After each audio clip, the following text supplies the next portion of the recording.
Hello everybody, welcome to another Thursday Thinks. Today's Thursday Thinks is all about the importance of a good scratch.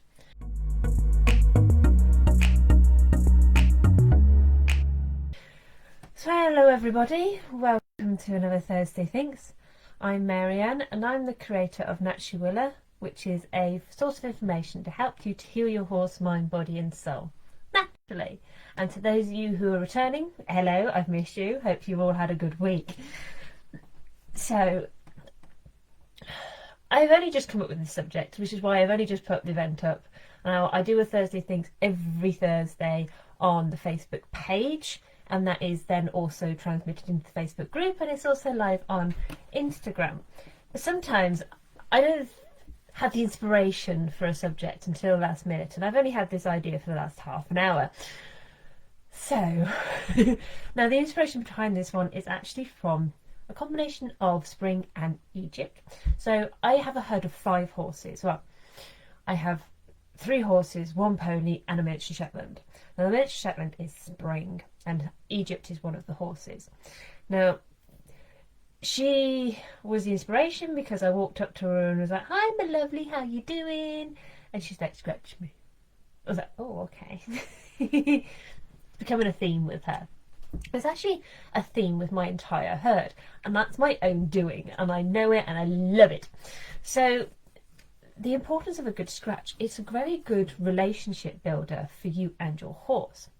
But more than that, it actually is, it takes a lot of trust for them to allow you to do it, especially if you've got a certain personality type.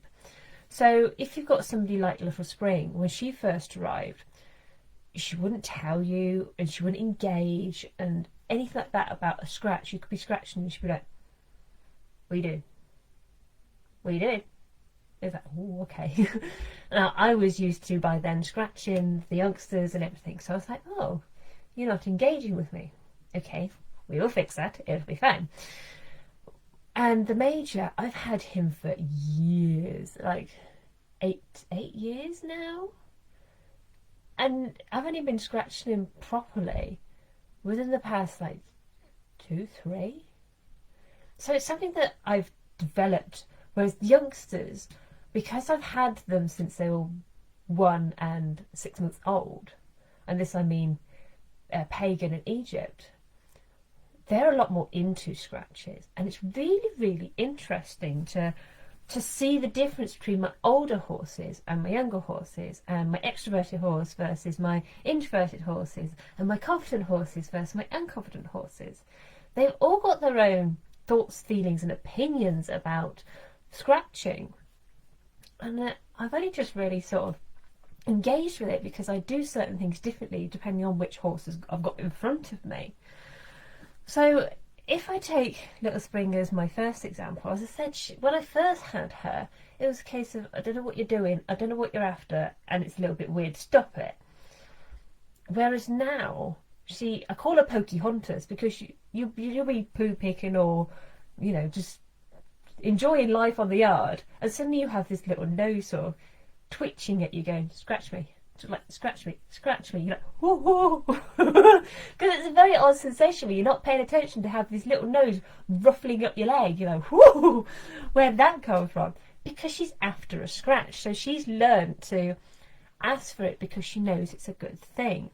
But that has taken a lot of time to develop that trust with her, because it's like if you were walking down the street and somebody just randomly walked up to you and started scratching you, you'd be like, "What the fuck are you doing?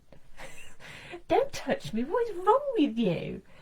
But perhaps if it was a friend that you've known for a while, you'd be like, oh, thanks for that, I was a bit itchy in that place.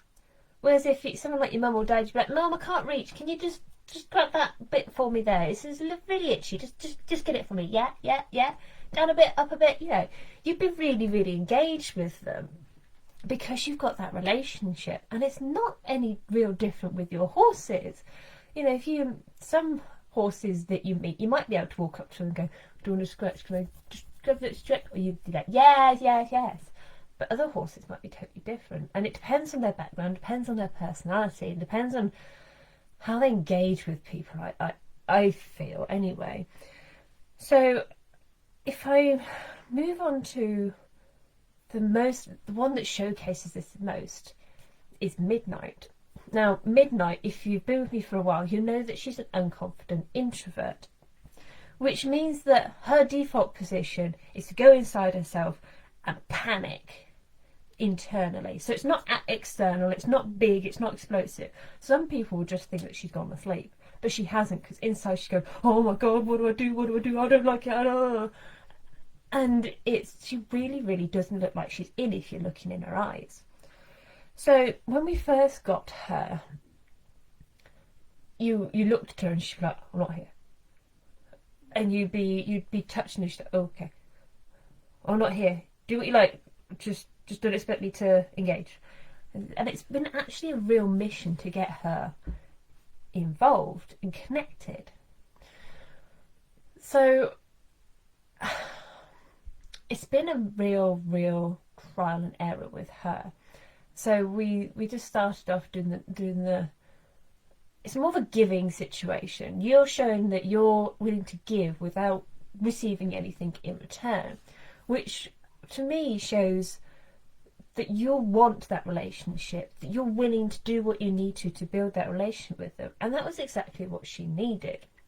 So we'd start off with just, oh, you're scratching that area, are you? Let me help you out. And, you know, because sometimes when they finish scratching, they haven't truly got the itch fully out of them. Sometimes it's just, I can't bother to reach all the way back there. That'll do. So you just, you know, you get a little bit of slobber on your hands if they've had a bit of a slobbery mouth and they've gone to scratch themselves. But you stand there itching the patch where they've just itched themselves. And they sort of go, oh, yeah, thanks for that.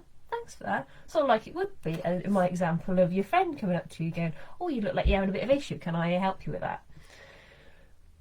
And she slowly started to engage. And when we had, before we had Susie as our instructor, we had somebody else called Jenny Blakehill. She'd actually, look at me scratching away, talking about scratching, it makes me itchy. And she said, actually, considering who she is, that is a real big thing that she is allowing you. She's allowing you to touch her in a positive way that helps her and doesn't benefit you. And that is a real big thing that she's giving you, because she's allowing you that contact and she's telling you that it's something good.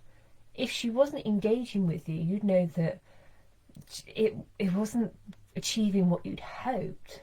So we started to play around with the scratching, and sometimes it's more about almost a massage for them, because you know that, oh, I saw you fall over and you fell on that hip, and all that muscle might be a bit sore, so you almost sort of massage it. But because they're bigger horses and their muscles are thicker, sometimes what looks like a vicious scratching and rubbing and they're pressing harder, so you press harder, is actually almost a deep tissue massage for them, and they absolutely love it.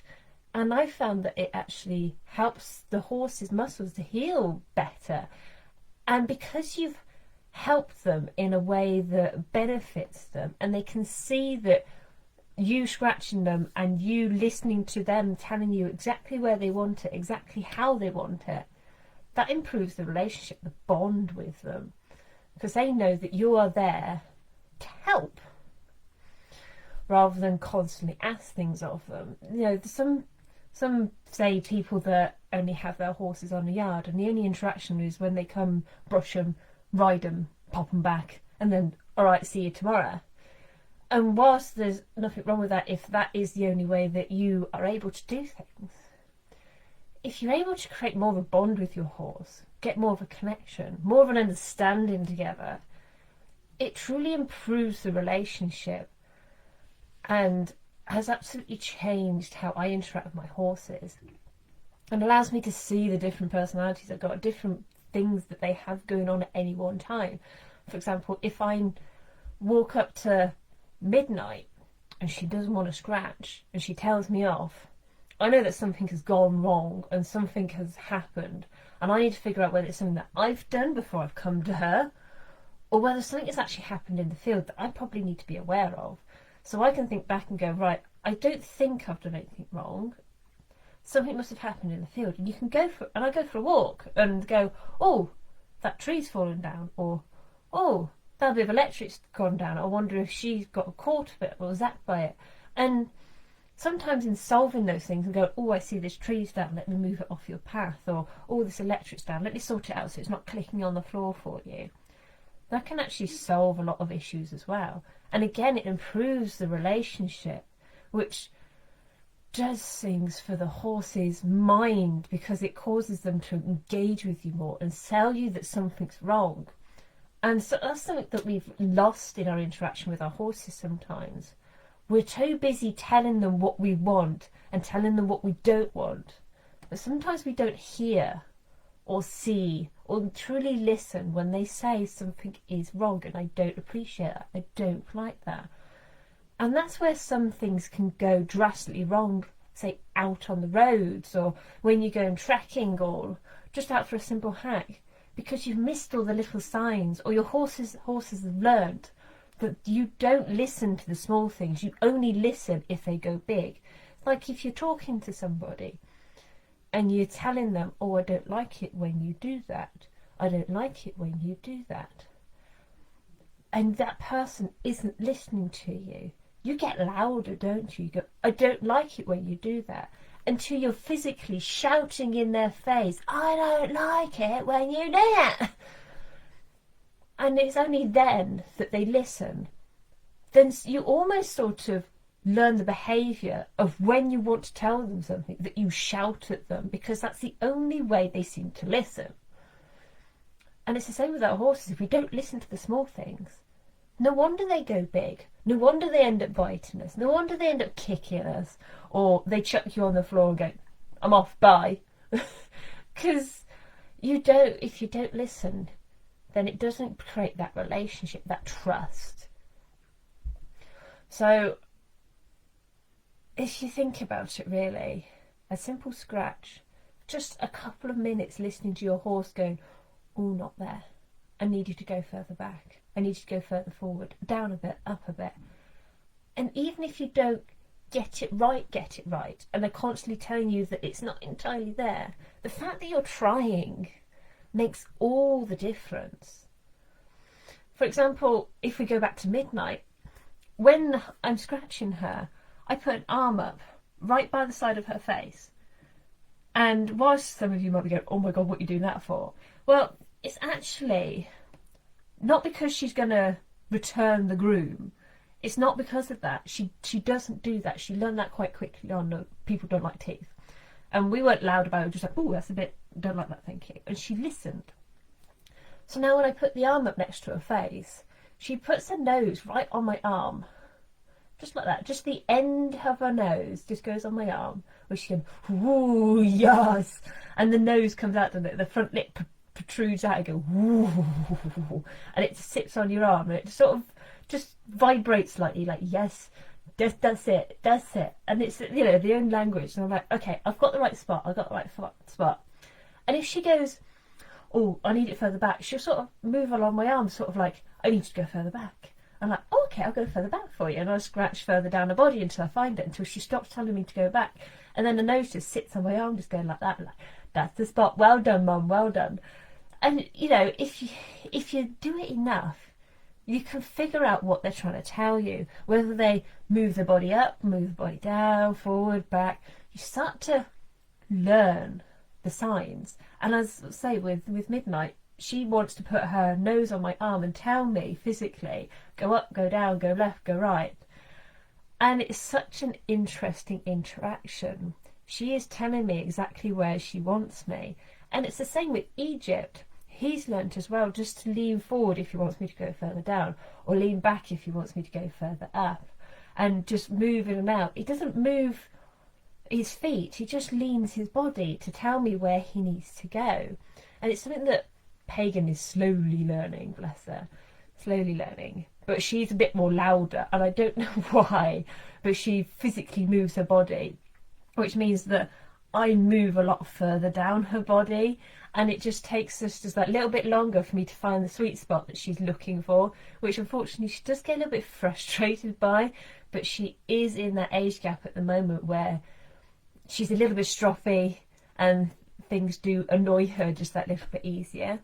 So yeah, we're working on it, but because I've had her since she was 6 months old, between her and Egypt, they've learned that a scratch means they've done something right.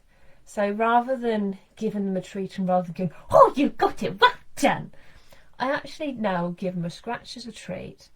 So I now can use it as a reward system, which has again changed our relationship, because rather than them going, I did it, where's my treat? Because they can get right in your face. It's, I did it. Can I have a scratch? And it's really, really interesting, because then they're not trying to get in your personal space to get into your pocket to get the treat.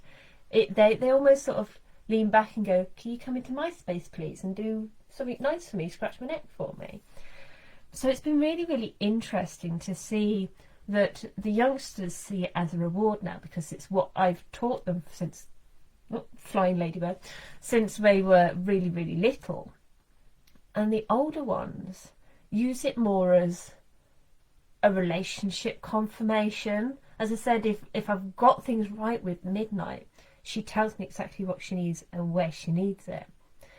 Now with the Major, it's something just that little bit different again. As I said before, we've only just recently figured out the scratching together, and I've had him for about 8 years, almost 9 coming up to, and it's something that has developed.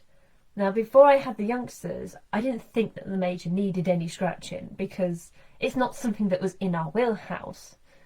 But since I've had the youngsters and he's seen me scratching them and finding the right spots, he's now going, right Mum, I want to scratch as well. I'm like, bloody hell buddy, where's this been for the last few years? And it's been really, really interesting. And for him, it's more of a health indicator. So he will now tell me when something is wrong with his digestive system by saying he wants to scratch, because he only truly ever wants to scratch on his belly. And it's usually towards the back where the gut is, the hindgut. And if he wants me to scratch there really, really hard, I know that his digestive system is really, really off. I.e. he's got into a little bit of grass, or he's got near the pear tree and had too many pears, or something has thrown off his entire system. So for him, it's more of a health indicator. And while yes, he does love a scratch, and sometimes he'll let me scratch his chest, other times he's not really that bothered. If he's okay, he's like, yeah, whatever Mum, I'm off, bye.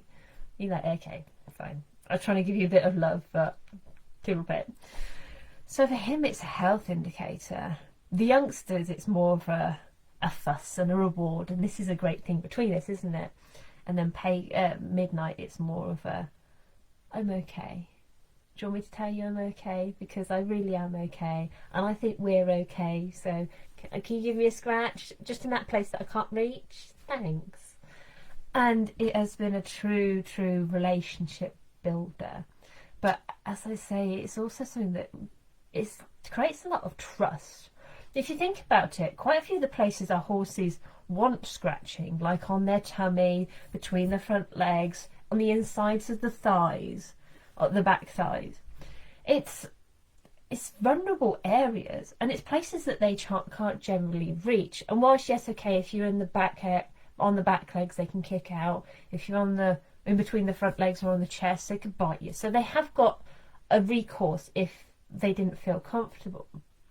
But they're still quite vulnerable areas: the chest, the neck, the tummy, and the insides of the thighs. They're all vulnerable areas on a horse. So to allow a predator, because that's effectively what we are, because we do eat meat and we do have quite predatory behaviours that a non-predator wouldn't have, a prey species don't have.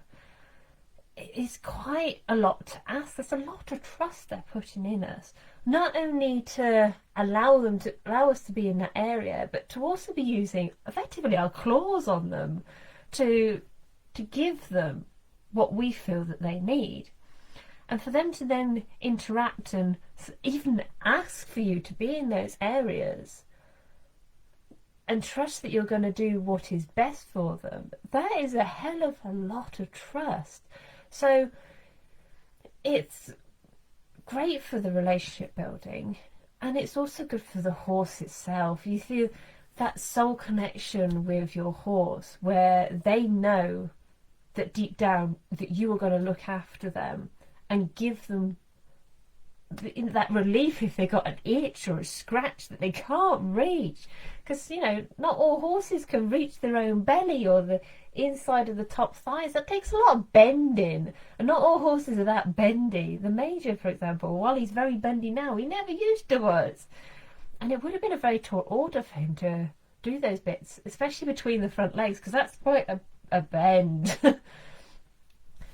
So yeah, so it's good for the horse overall. If we think about mind, body and soul, it's good for the body because it's great for the muscles if you're doing it hard enough to that it's helping almost as a deep tissue massage, also relieving any itches. It's good for the mind because it's developing their trust in you and the knowledge that you're there to help, and they can hopefully tell you what the issue is.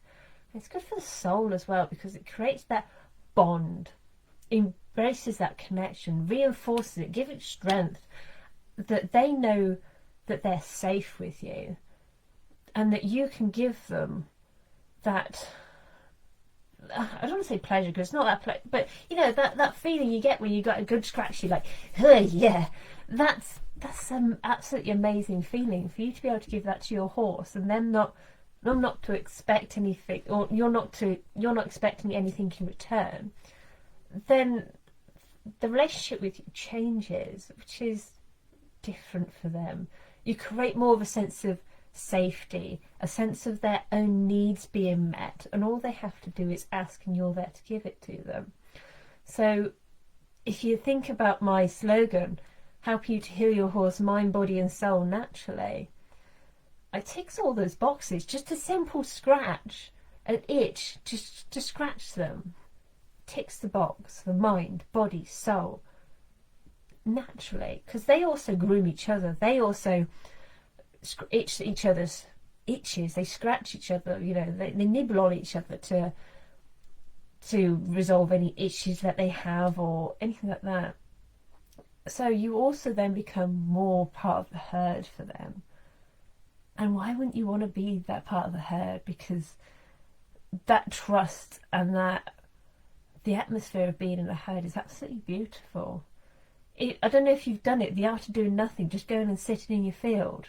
And for the horses to be all over you, not because you've got stuff in your pockets or something they want to eat, but purely because they want to be in your company. It's amazing. Absolutely amazing. I mean, I can't walk up the field and sit down with a book because they're in, hi mummy, what are you doing? Can I sit on the floor with you? Or while you're down there, can you scratch my feathers? You're like, child, I love you. I'm supposed to be doing nothing but sitting here and just adoring you, but you want scratches. But they know that they can ask for it. They know that I can give them that relief. So, yeah, absolutely amazing. Just a single scratch can have so much more of an impact than you realise. So, something to think about the next time that your horse is itching. Why not give them a scratch? See what they say. See what they tell you. And remember where they've scratched. So it might be that they need that area scratching again because it might be a muscle issue rather than just a simple itch. And if you find it again and again, and you develop that technique of finding exactly where they need it, you'll be able to see the differences. You'll be able to see how your relationship changes. So give it a go, and let me know in the comments if you give it a go and what the results are. And I think that's it for me this week. So this will now go up onto YouTube in a couple of weeks' time. There's a big archive of Thursday Thinks on there, as well as other great videos for you about track systems and various plants and herbs and their uses and why you should have them available to your horse whenever and wherever possible, as well as some of the things that we have done around the farm as well. So check out the YouTube channel. I'm leaving this here, so don't forget to follow and like the Facebook page, join the Facebook group, and check us out on Instagram, @Wenatchee_Willa, for virtually daily updates on the herd. And I'll see you all next week.